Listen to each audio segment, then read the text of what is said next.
नमस्कार शिक्षक साथियों, स्वागत है आपका मेरे चैनल पर। साथियों, आज हम एक महत्वपूर्ण टॉपिक पर चर्चा करने जा रहे हैं, जनगणना 2027। साथियों, भारत देश को विकसित राष्ट्र बनाने हेतु देश की जनसांख्यिकीय, संसाधन, सामाजिक आर्थिक स्थिति के बारे में जानकारी होना आवश्यक है। इसीलिए जनगणना 2027 की जा रही। साथियों, इसी के तहत स्वगणना पर चर्चा करना है। स्वगणना एक ऐसी प्रक्रिया है जहां उत्तरदाता जनगणना की अनुसूची को किसी प्रगणक द्वारा भरवाए जाने के बजाय स्वयं भरते, पूर्ण करते और जमा करते हैं। यह एक वैकल्पिक कार्य है। यदि आप इसको करना चाहते हैं तो कीजिए, वरना जो आपके दरवाजे या जनगणना अधिकारी आएंगे वह इस कार्य को पूरा करेंगे। साथियों, तो आइए देखते हैं इसका किस प्रकार से हम अपडेट करेंगे, सारी सूचनाओं को कैसे कैसे हम अपडेट करेंगे, इसके बारे में ऑनलाइन प्रोसेस देखेंगे। तो आइए शुरू करते हैं। तब तक आप चैनल को सब्सक्राइब करके बेल आइकन अवश्य दबा दें। साथियों, सबसे पहले हम एक ब्राउजर ओपन करेंगे। सर्च बार पर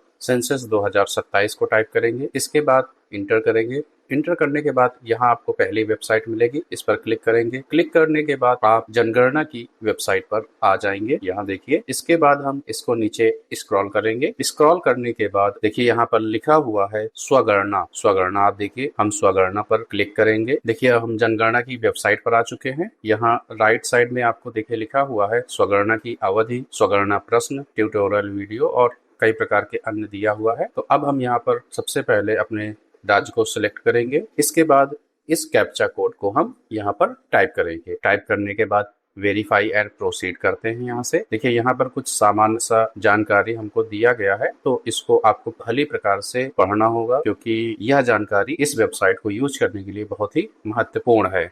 तो इसको हम आइए जल्दी से रीड कर लेते हैं और उसके बाद अब हम ओके पे करेंगे। आपके घर के जो मुखिया हैं उनका हम यहाँ पर नाम को टाइप करेंगे। आपके मुखिया आपके दादा हो सकते हैं, आपके पापा हो सकते हैं, आपकी मदर हो सकती है। जो भी मुखिया होंगे आपके घर के, आपको यहाँ पर टाइप करना है। तो आइए हम घर के मुखिया का नाम यहाँ पर टाइप करते हैं। टाइप करने के बाद उनका मोबाइल नंबर यहाँ पर टाइप करेंगे। यदि उनके पास मोबाइल नंबर नहीं है तो घर में किसी का भी मोबाइल नंबर आप यहाँ पर टाइप करेंगे और ओटीपी सेंड करेंगे।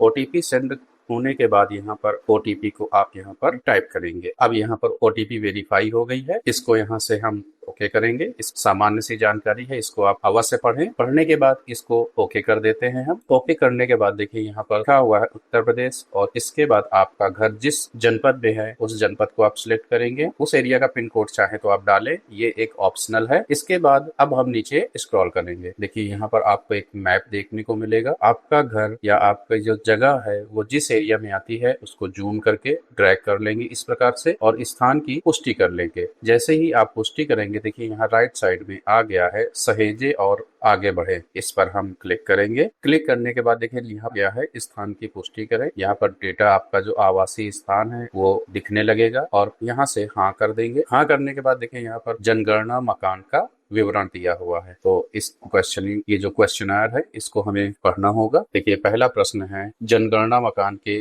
फर्श में प्रयुक्त सामग्री, इसको हम सीमेंट कर देंगे। इसके बाद जनगणना मकान के दीवार में प्रयुक्त प्रमुख सामग्री, इनमें से आप ऑप्शन देख लीजिए। जैसी भी स्थिति है मकान की उसको आपको सिलेक्ट करनी है। तो हम जैसे पक्की ईंट को सिलेक्ट कर दिए। फिर इसके बाद है जनगणना मकान के छत में प्रयुक्त प्रमुख सामग्री, पत्थर है या पक्की ईंट है, जो भी होगा आपको सिलेक्ट करना है। फिर जनगणना मकान की स्थिति अच्छी है, रहने योग्य या जीर्ण शीर्ण, तो यहाँ पर अच्छी है तो हमने यहाँ सिलेक्ट किया और यहाँ से सहेजे और आगे बढ़े, तो यहाँ पर हम वहाँ पर टिक करेंगे। इसके बाद दूसरे प्रश्न पर आएंगे, परिवार से संबंधित जानकारी। इस परिवार में सामान्यतः रहने वाले कुल व्यक्तियों की संख्या, उस घर में कितने लोग रहते हैं उसकी संख्या लिखेंगे। परिवार के मुखिया का नाम यहाँ रहेगा। परिवार के मुखिया के नाम की भाषा यहाँ पर आपको सिलेक्ट करना है। परिवार के मुखिया का लिंग आपको सिलेक्ट करना है। मुखिया की जाति को सिलेक्ट करना है। मकान के स्वामित्व की स्थिति, जैसे अपना, किराए का, परंतु अन्यत्र मकान, किराए का एवं अपना कोई मकान नहीं, इसको सिलेक्ट करेंगे। रहने योग्य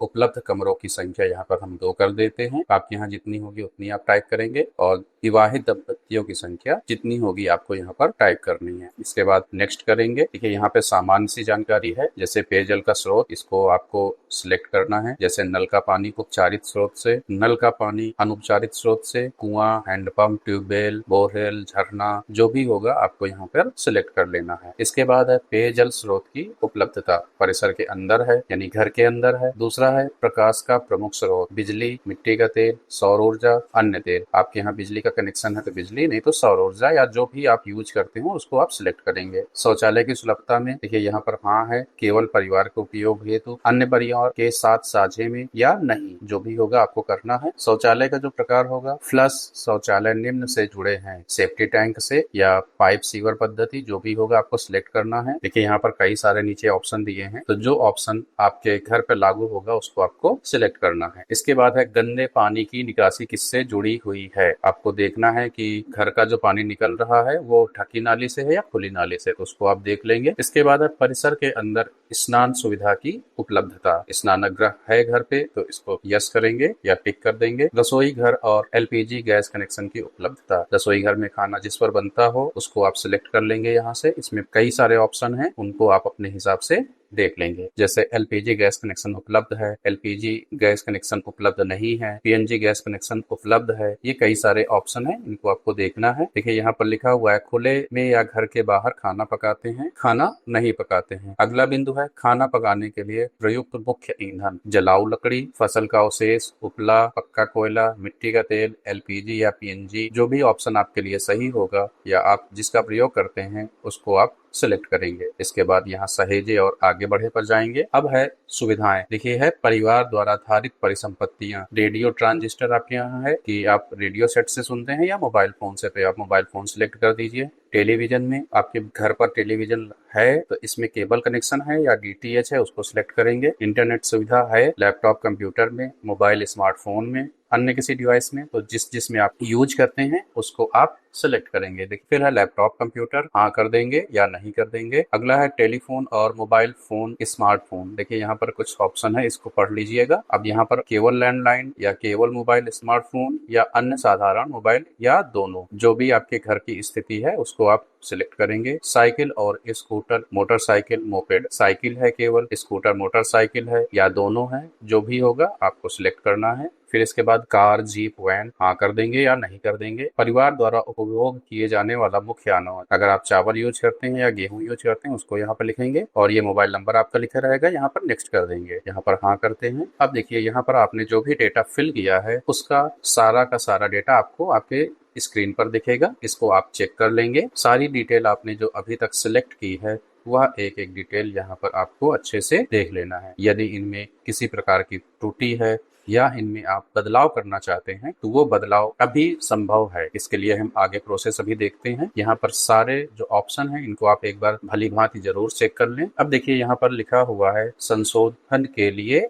वापस जाएं। यदि इसमें कोई त्रुटि है, संशोधन करना है तो इस पर क्लिक करेंगे। यदि अभी हमें इसको केवल सेव करना है, सबमिट नहीं करना है तो इस पर क्लिक करेंगे और फाइनल सबमिट करना है तो यहाँ पर ग्रीन पर सबमिट करेंगे। देखिए यहाँ पर हमने सबमिट किया और यहाँ पर इन्होंने चेतावनी दी कि अगर एक बार सबमिट हो गया तो दोबारा इस पे संशोधन नहीं होगा। हम यस पर करेंगे। अब देखिए हमारा जो फॉर्म था, जो स्वगणना फॉर्म है, वो सबमिट हो चुका है। यहाँ पर एक आईडी दी गई है। जब आपके घर में मकान सूचीकरण के लिए प्रगणक आएंगे उनके साथ इस आईडी को आपको साझा करना है। तो इस प्रकार से आप बहुत ही आसान स्टेप में अपने घर के जो सूचीकरण करना है वह बहुत आसानी से हो गया है। इसका आप स्क्रीनशॉट भी लेके रख लेंगे क्योंकि यही आईडी आपको प्रगणक के साथ साझा करनी है। साथियों, इस प्रकार से आपने देखा कि एक सामान्य स्टेप से आपने अपना स्वगणना फॉर्म फिल कर लिया है। आशा करते हैं कि मेरे द्वारा साझा की गई जानकारी आपको आपका स्वगणना फॉर्म फिल करने में हेल्पफुल करेगा। यदि आपको मेरी वीडियो पसंद आती है तो